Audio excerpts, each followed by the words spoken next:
All right, so for your value activity, we're going to follow the directions where we are using the degree of lightness or darkness to practice our shading skills, which is what gives us value. This is going to be important for our portrait activity because we are primarily just going to use pencil shading for our portraits to give us a very nicely shaded piece that has the true values from the original photograph. So for our directions for this is we're going to be using a pencil to complete our value scales. I would like for you to use your ebony pencil, this nice little dark gray pencil that you should have in your kit. So the first thing we're going to do is we're going to match the value in the left cell in our right scale.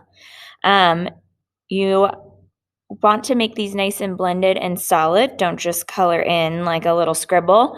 The whole box should be colored in completely. I find oftentimes with getting that true black, I actually need to come in with a black colored pencil. So you could grab the black colored pencil from your colored pencil box to complete the first one, and then each one you're going to create a lighter and lighter in value until we have this very light gray here. We're obviously not going to color a white because, well, that's just the paper. So we'll begin with this first one. I suggest doing heavy pressure and going over the area that you color a couple times to create a nice solid color that matches this black value on the left. Here I'm using my black colored pencil. I'm filling in my box completely, making sure I go all the way up to the edges.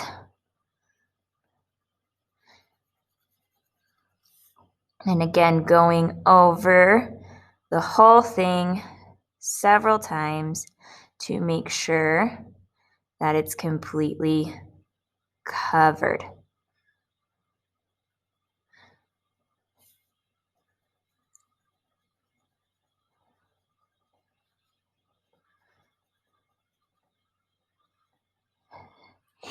And now I have a nice black value that matches my left cell and my right cell. For all of the following colors, I can use my ebony pencil. And for my darker ones, doing a heavy pressure is going to help me get to that nice deep gray value. Again, it needs to have the whole box shaded in.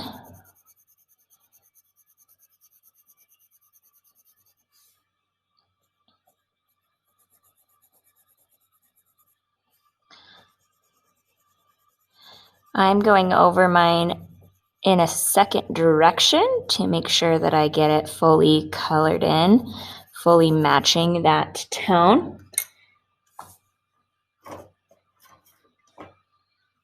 I can also use my blending stub to blend the graphite that's there, create a nice smooth, solid coloring that is ever so slightly lighter than this one, matching that cell on the left side. And I'm just going to continue applying less pressure as I go on so that I can create a slightly lighter value.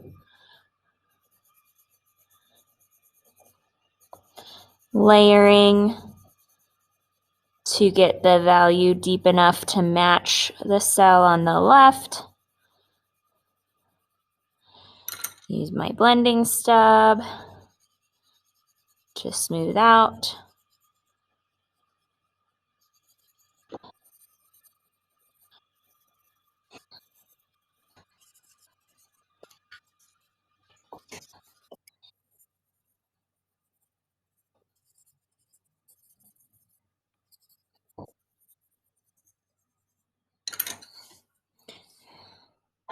As I get to some of these lighter ones, I might start by just doing a light layer of my ebony pencil and then using my blending stub to blend out that color before applying another layer.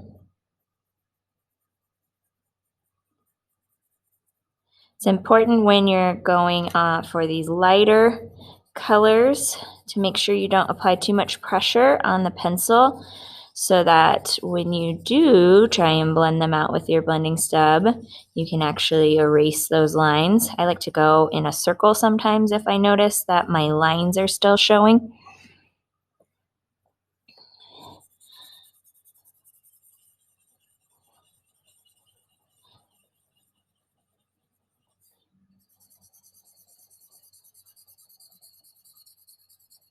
You can also use your finger to smudge. If your blending stub is really dirty, you can use a nail file to clean up the edges. Make sure that when you're filing it, you maintain the point. So filing it at an angle so that you can keep that point.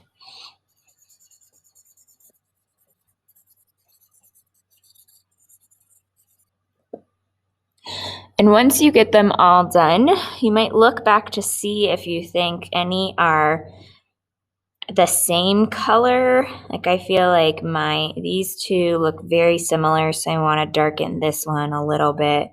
And then this one actually looks lighter than this one, so I need to darken him a little bit and maybe lighten him a little bit. If I need to lighten, I can kind of erase and then use my blending stub to redistribute the graphite that's left over.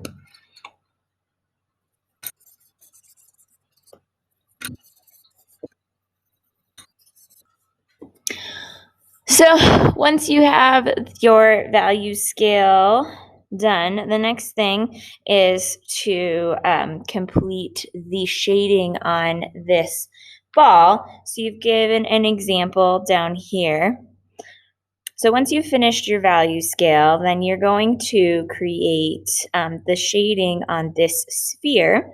This is your example of what your final one should look like, including our cast shadow, our reflected light, core shadow, transitional middle values, our highlight, and our background shading that will really help make the edge of your sphere pop. Again, I would suggest using your ebony pencil. And what you can do to start off is you can kind of very, very lightly with your pencil highlight or trace where each of these different zones are. So I'm doing a very light outline of where my highlight should be.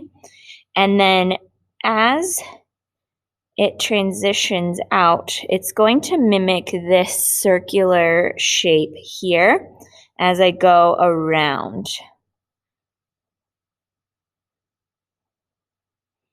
I have my core shadow along here, so I can make this a little bit darker for my memory right now. And then this area, the reflected light area, is actually kind of a slightly lighter tone than the core shadow because it's getting light that reflects off of the table up onto the base of the circle, so it lightens it up a little bit. So there's kind of my three zones. My cast shadow is going to be about as dark as my core shadow. And like we can see, our background shading is going to be pretty close to our mid values. So I'm going to start with my core shadow because that's my darkest area. And from there, I can use my blending stub to kind of blend out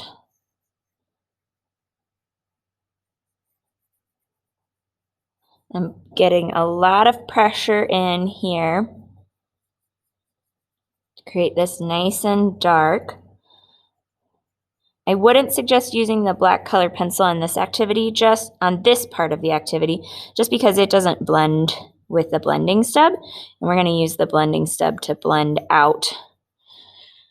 I'm going to add some medium tones into where my middle values will be.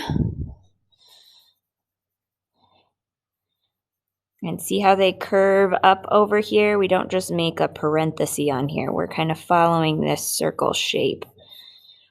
And I'm going to add some midtones down here as well.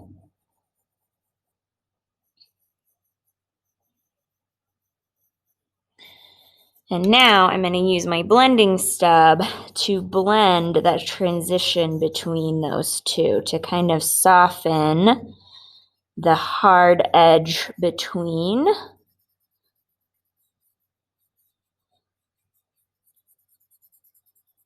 And that'll also smooth out my coloring.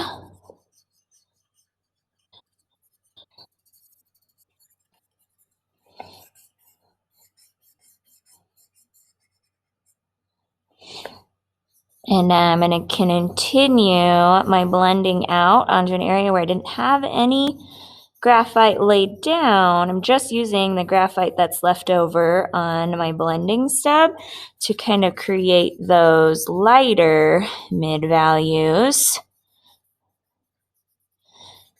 that border where my center highlight is.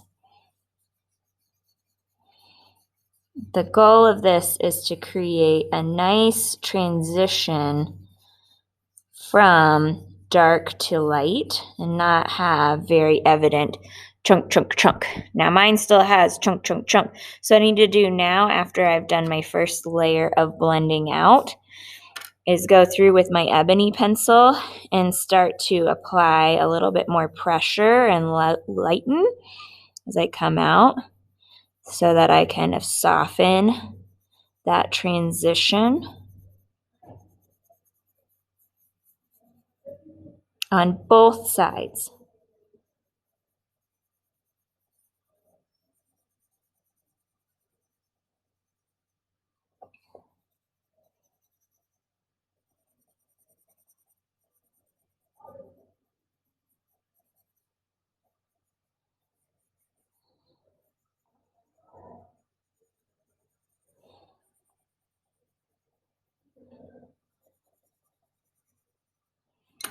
And I can come back with my eraser and kind of pick up any areas that I feel like got too dark. And again, blend out with my blending stub.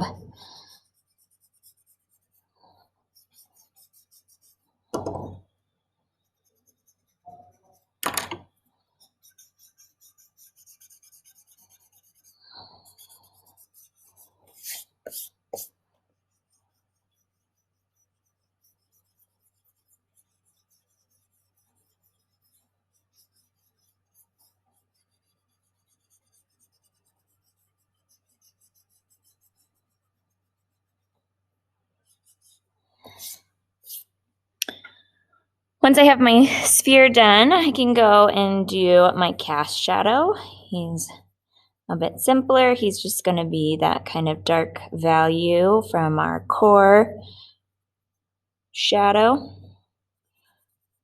So I'm applying heavy pressure throughout the cast shadow, making sure it gets nice and filled in.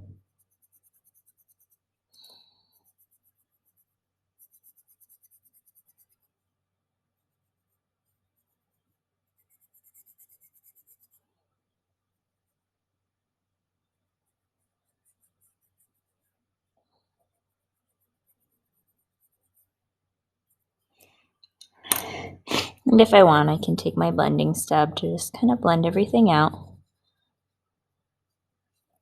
And then the last thing that I need to do is my background mid value, just to help my sphere pop and kind of give a contrast between the tabletop and my background. So I'm just going to do a very light shading here. And I'm going to blend it with my blending stub.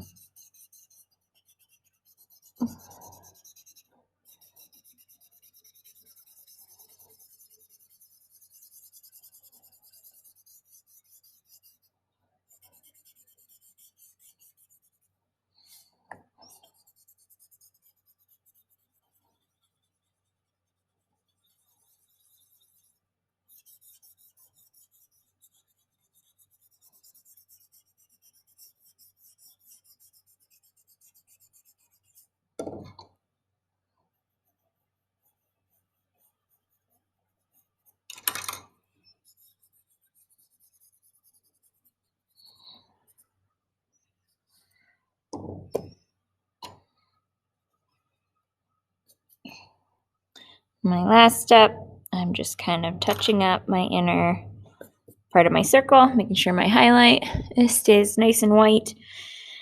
And there you go. My value activity is complete.